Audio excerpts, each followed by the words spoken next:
आंघोळ वगैरे करून घेतली होती आणि पुरण शिजायला टाकलं होतं अगोदर. तर पुरण वगैरे शिजवून घेतलेलं आहे मी आणि आता राईस लावलेलं आहे. फक्त सेपरेट लावा म्हटलं, उगाच कुकरचे वगैरे डबे भरवण्यापेक्षा सेपरेटच लावून घेतलंय. आता इकडे मी पुरणाला छान असं चटका मारून घेते आणि नंतर मग बाकीची तयारी करून घेते. तर इकडे पुरण वगैरे शिजवून घेतलं होतं मी. त्याच्यानंतर म्हटलं आता राईस लावून घ्यावा. तर सगळं सेपरेट मी शिजायला टाकणार होते, कारण म्हटलं की जर एकत्र म्हणजे कुकरच्या डब्यामध्ये टाकलं ना तर लगेच कुकरचे डबे पण नंतर धुवायला पडतात, म्हणून म्हटलं अगोदर पुरण शिजवून नंतर राईस शिजवायला टाकावा. तर वटपौर्णिमा हा सण कशासाठी साजरा करतो हे आपल्या सगळ्यांना माहीतच आहे.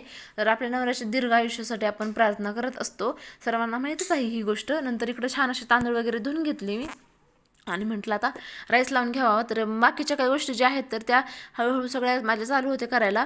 आणि इकडं राईस वगैरे एकदा शिजला ना मग बाकीचे कामं जे आहेत आमटी वगैरे तर ते हळूहळू होईल, म्हणून अगोदर राईस वगैरे सगळं काही शिजवून घ्यायचं ठरवलं होतं मी. तर बघू शकताय इकडं छान असं तांदूळ वगैरे धुवून घेतले आणि नंतर जे काय आहे चवीप्रमाणे मीठ वगैरे त्याच्यामध्ये टाकून घेतलं, पाहू शकताय तुम्ही. तर अशा प्रकारे मी राईस वगैरे शिजायला ठेवलेला होता.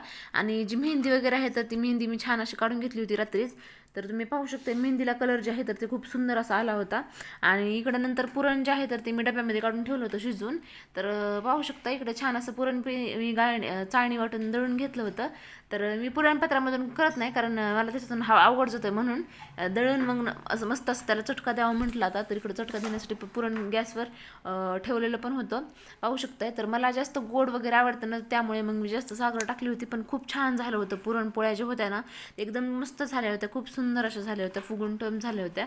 तर बघू शकता इकडे पुरणाला चटका वगैरे मारायची तयारी माझी चालू होती. तर इलायची वगैरे पण मी टाकून घेतली होती, पण मी दाखवलं नाही व्हिडिओमध्ये. इलायची पण टाकली होती पुरणामध्ये, बघू शकताय. आणि इकडं पुरणाला चटका चालू आहे, पण म्हटलं इकडं कांदा वगैरे कट करून घ्यावा भज्यासाठी. तर इकडं कांदा पण कट करून घेतला होता मी. आणि बाकीचे जे काय आहे तर म्हटलं ह्यांना आवडते हिरव्या मिरचीची भजी आवडतात ह्यांना, त्याच्यामुळे म्हटलं हिरव्या मिरचीची भजी बनवून घ्यावी. तर मग इकडं हिरव्या मिरच्या मिक्सरमधून काढून घेण्यासाठी मी तयारी इकडे केली होती. आणि म्हणजे इकडं एक साईडला दुसरं स्विच आहे, पण तिथं काय झालं ना की स्विच चालू होत नाही. तर मग इकडं म्हणजे फ्रीजवरतीच आपण छान असं ते मिक्सरमधून काढून घ्यायला पाहिजेत मिरच्या. तर इकडे मिरच्या वगैरे मग मिक्सरमधून काढून घेतल्या मी. आणि नंतर काय आहे तर भज्याचं पीठ वगैरे जे आहे तर ते तयार करून ठेवलं, मिक्स वगैरे केलं, पाहू शकताय तुम्ही. तर ह्यांना ना खूप म्हणजे भजे जे आहे तर ह्यांना खूप जास्त आवडतात, त्याच्यामुळे मी प्रत्येक वेळेसच भजे करत असते, फक्त सणालाच नाही. तर ह्यांना 8-10 दिवसाला भजे खाण्याची खूप इच्छा होती, तर मी बनवते. आणि भजे म्हणजे ह्यांची फेवरेट सगळ्यात जास्त आवडतीचं म्हणजे खाणं आहे यांचं, त्याच्यासाठी यांच्यासाठी बनवत असते मी. तर बघू शकता इकडे भज्याचं पीठ जे आहे तर ते मी छान असं मिक्स करून ठेवलं होतं. नंतर थोडंसं तेल वगैरे गरम करायला ठेवलं होतं इकडे कढईमध्ये. तर मी जास्त करून ही मोठी कढई यूज करत नाही, असंच कधीतरी आपलं माझं काय असेल सण वगैरे तर त्यावेळेसच मी काढते, नाही तर बारक्याच्या कढईमध्ये मी बाकीच्या भाज्या वगैरे करत असते. इकडे बघू शकता कुरवड पापड्या पण तळून घेतल्या होत्या.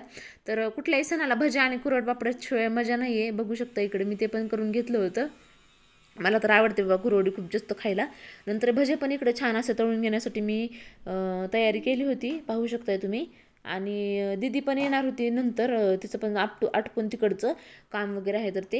आणि मग आम्हाला सोबतच जायचं होतं याला वटपौर्णिमेची पूजा वगैरे करायला, म्हणून म्हटलं आधी स्वयंपाक वगैरे आवरून ना नंतर जाता येईल. कारण तिकडून आल्याच्या नंतर कसं होतं माहिती का, कंटाळा येतो. तर त्यामुळे म्हटलं आधीच आपण सगळ्या काही गोष्टी ज्या आहेत तर त्या आपण आवरून घ्यायला पाहिजेत. त्याच्यामुळे मग मी आधीच सगळ्या गोष्टी आवरून घेतल्या होत्या, बघू शकताय.